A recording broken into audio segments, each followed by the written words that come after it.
Bonjour mes amis, nous sommes le 20 octobre 2023, j'espère que vous allez bien. Comme tous les jours, on fait le tour de l'actualité, je vous mâche un petit peu le travail, je vous sors quelques titres, on parle de géopolitique et puis on essaye de faire le point un petit peu, voir notre BTC s'il va avancer ou ne pas avancer, juste avec simplement les fondamentaux, voir un petit peu l'ambiance générale. Et sinon, je vous fais d'autres vidéos où on parle des entreprises du Web3 évidemment. Et là, on a un BTC à 29 685, on a un ETH à 1610, l'ETH qui passe les 1600, donc ça fait plaisir. Le BTC qui frôle les 30 000, mais encore une fois, attention, c'est pas parce qu'on est à 30 000 qu'on a gagné la guerre, on aura simplement gagné une petite bataille, mais on peut toujours retourner un petit peu en arrière, donc on va se méfier un peu de la période, on va être très très très prudent avec ce qu'on va faire. J'entends déjà dans mes oreilles mes gens me dire ça y est, c'est parti, c'est bull run, c'est parti. Attention, carte thermique des coins crypto plutôt vert, évidemment le grand patron, la grande patronne bouge, le BTC monte, le reste du marché monte évidemment. Maintenant vous surveillez vos cryptos, si vos cryptos restent sur le carreau qui ne bougent pas du tout alors que le marché est en train de monter, il faut peut-être se poser des questions, essayer de se poser les bonnes questions en tout cas. Calendrier économique, pas de news aujourd'hui mais la semaine prochaine on aura des news importantes. Je vous parle des news qui sont relativement importantes pour nous dans notre système, sinon le reste on s'en fout un petit peu quand on n'est pas dans la tradi, quand on n'est pas dans les actions, quand on n'est pas dans tout ça. Moi j'étudie tout ça, mais vous sur la crypto-monnaie souvent vous en foutez, mais vous regardez ce qui est très important pour nous, c'est-à-dire le marché américain déjà et la tech évidemment. Donc des news, il y en a pas mal. Jérôme Powell a fait un petit discours.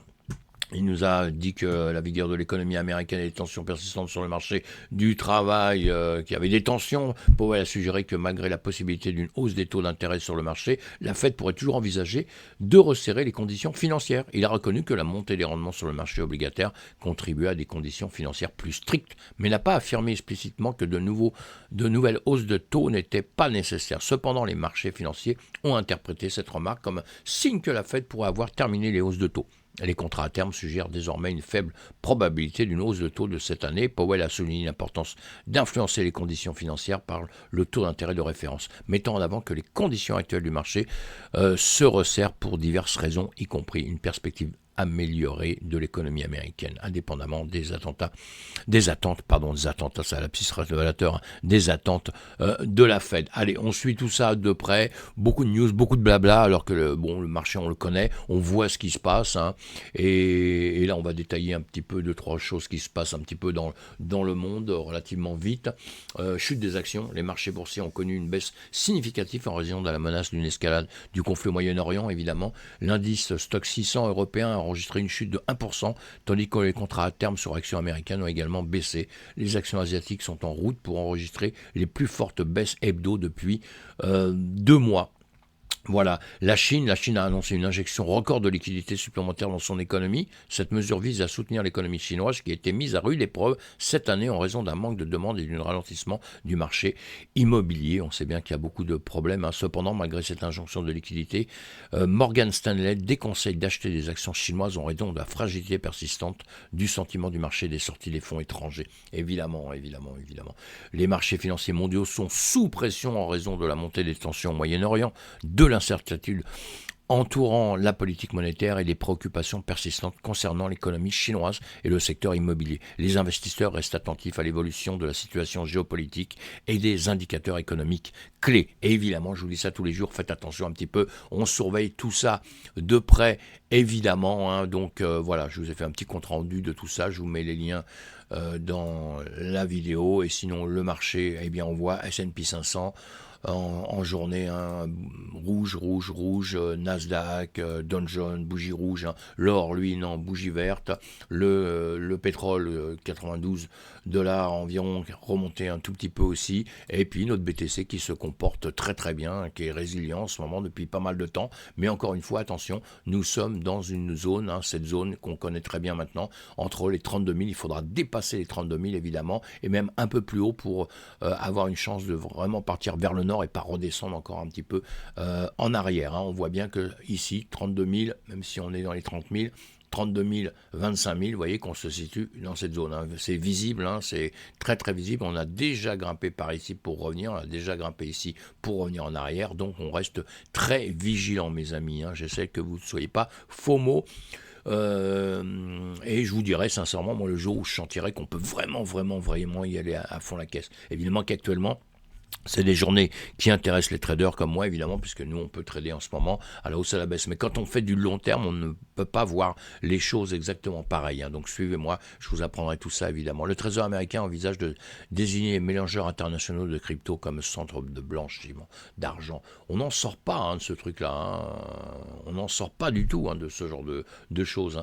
Et cette désignation imposera des sanctions et exigera des rapports spécifiques pour les transactions financières indiquant ces mélangeurs. Le département du Trésor prend ces mesures pour lutter contre les actifs illicites dans l'économie de la monnaie virtuelle convertible, CVC, y compris les cybercriminels et les organisations terroristes telles que le Hamas et le djihad islamique palestinien. Des rapports récents ont mis en évidence comment ces groupes ont utilisé les crypto-monnaies pour le financement, ce qui suscite des inquiétudes parmi les législateurs. Évidemment, la sénatrice Elizabeth Warren, alors ceux qui ne nous aiment pas, ils sont très contents, et d'autres législateurs de partis différents sont exprimés les préoccupations concernant la manière dont le Hamas a levé des fonds grâce à la crypto-monnaie et ont appelé à des mesures pour atténuer les risques liés au blanchiment d'argent et aux finances illicites. Alors moi j'ai juste un mot à dire là-dessus, je ne vais pas aller plus loin parce que la musique on la connaît déjà dans tous les sens, depuis longtemps, c'est même un petit peu chiant, mais ils veulent supprimer la crypto-monnaie, ils veulent nous mettre des bâtons dans les roues et puis avoir un contrôle total sur tout ça. Mais comment ils font avec le blanchiment d'argent, avec le dollar, l'euro et le reste? Pourquoi ils n'ont pas supprimé les billets et tout ça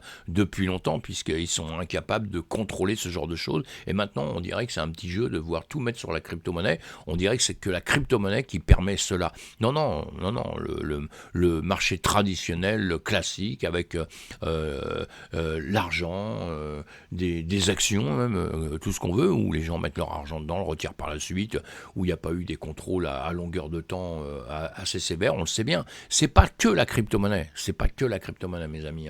Mais parce que quand on lit des articles comme ça, on a l'impression, et moi je vois là, des commentaires qu'on me fait à longueur de temps, en disant que oui, on ne sert qu'à ça, quoi. Non, trompez-vous, ne vous trompez pas.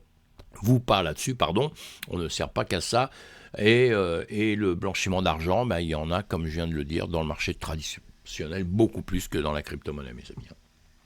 Allez, Grayscale, on avance un petit peu, parce que ça, à la fin, on en a un peu marre d'entendre tout le temps tout ça, alors que ça existe, c'est vrai, mais il faut pas essayer de supprimer notre crypto. Et enfin bon, encore une fois, je parle de choses qui vont être centralisées parce que contrôlées par les États. Nous, on aimerait bien parler un peu plus que de notre DeFi, de ce qui est finance décentralisée. Allez, je passe un peu là-dessus. Grayscale dépose un nouveau dossier auprès de la SEC pour un ETF Bitcoin. Voilà, Grayscale a déposé un nouveau dossier d'enregistrement auprès de la Sécurité en Échange Commission dans sa poursuite pour convertir son Grayscale Bitcoin Trust en ETF Bitcoin au comptant. Cette démarche fait suite à une décision du tribunal de circuit de Washington DC obligeant la SEC à réexaminer la demande de Grayscale. Bon, allez, tout ça à suivre, parce qu'après ça devient un petit peu technique, ça va vous enquiquiner, mais tout ça à suivre, et on attend les ETF, évidemment, ils vont arriver les ETF, vous inquiétez pas mes amis, ça va arriver. Le prix du Bitcoin pourrait atteindre 56 000 $ si BlackRock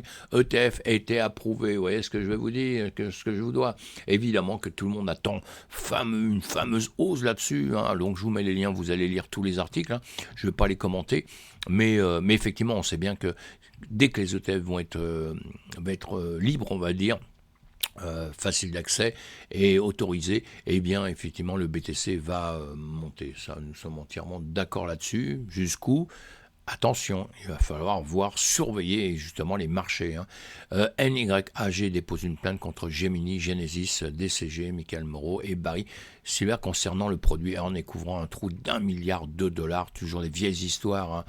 La NYAG affirme que Genesis, etc., ont conspiré pour représenter frauduleusement la situation financière de Genesis afin de cacher le trou dans ses finances. Toujours pareil, on va suivre ces plaintes. Ça vient de liquidation, de faillite qu'il y a eu, de tout ce système-là que vous connaissez. On ne va pas en faire l'histoire maintenant, puisque c'est une entre guillemets vieille histoire qui se continue. Et nous, ce qui va nous intéresser, c'est comment ça va sortir à la finale. Évidemment que les choses, quand elles vont en procès, on apprend de plus en plus tout ce qui ne va pas. Vous voyez bien avec FTX, pour ceux qui suivent FTX, à fond la caisse et qui aime bien les petites histoires comme ça avance, et nous ce qu'on va attendre, c'est comment ça va se régler à la fin. Est-ce que des gens vont récupérer leur argent ou pas? Moi c'est ça qui m'intéresse énormément. Allez, Paolo, Arduino considère RGB comme la meilleure opportunité d'émettre des pièces stables sur Bitcoin. On a déjà parlé. Il a exprimé son opinion selon laquelle le protocole RGB offre la meilleure opportunité pour émettre des pièces stables sur la blockchain Bitcoin. Il considère RGB comme le successeur légitime d'Omni, le protocole précédent utilisé par Tether pour émettre son stablecoin USDC. Tether a récemment cessé de prendre en charge Omni en faveur d'autres blockchains, mais Arduino indique que Tether évalue un calendrier pour une éventuelle émission d'USDT sur RGB. Bon, on va suivre tout ça, on attend que ça arrive, hein, et nous on parle toujours de notre cher BTC, où je vous fais d'autres vidéos, où on parle évidemment de la cryptographie. Binance. Je me suis mélangé les crayons là un petit peu, mais c'est pas grave. Hein. Allez, Binance annonce le retour des virements. C'est pas en Europe. Que faut-il savoir? C'est Cryptos qui nous fait cet article-là. Eh bien, on va le lire, et évidemment, on va suivre ça. Maintenant, Binance, comme je vous le dis tout le temps, méfiance, on ne met pas tous ses œufs dans le même panier. Beaucoup de gens ont fui Binance, et je le comprends parfaitement, et c'est bien d'ailleurs, parce qu'on a vu des entreprises s'écrouler complètement, hein, donc encore une fois, pas tous ses œufs dans le même panier. Et Binance, je vous le dis aussi à longueur de temps, n'est pas mort. Il règle des problèmes, il a des gros soucis. Maintenant, comme tout le monde, moi je me méfie. Puisque pourquoi? Parce que je ne suis pas le patron de Binance, je ne suis pas dans ces petits papiers, je ne sais pas ce qu'il dépense, ce qu'il ne dépense pas, ce qu'il a fait de bien, de pas bien, etc. On a justement tout ce qui va se passer en procès, et on verra ça. Et pour l'instant, il est quand même assez résilient, il tient le choc quand même dans le monde entier, et là, il trouve des formules pour remettre un pied avec les virements SEPA. Donc voilà, tout ça important. Allez, vous allez lire cet article hein, écrit par Cryptahost, et puis on se retrouve évidemment dans quelques temps sur une autre vidéo, et notre BTC là qui va vers les 30 000, est-ce qu'il va y aller ou pas? C'est bien. Pour le TH, 1600, c'est déjà acté, c'est bon, pourvu que ça dure. À bientôt mes amis, pensez à vous abonner à ma chaîne, pensez à cliquer sur le pouce, pensez à mettre des commentaires, vous êtes les bienvenus, à bientôt, faites attention à vous, on est prudent, on ne devient pas FOMO tout de suite, mais on surveille le marché évidemment, prêt à réagir d'une manière ou d'une autre. Bye bye, ciao, à bientôt.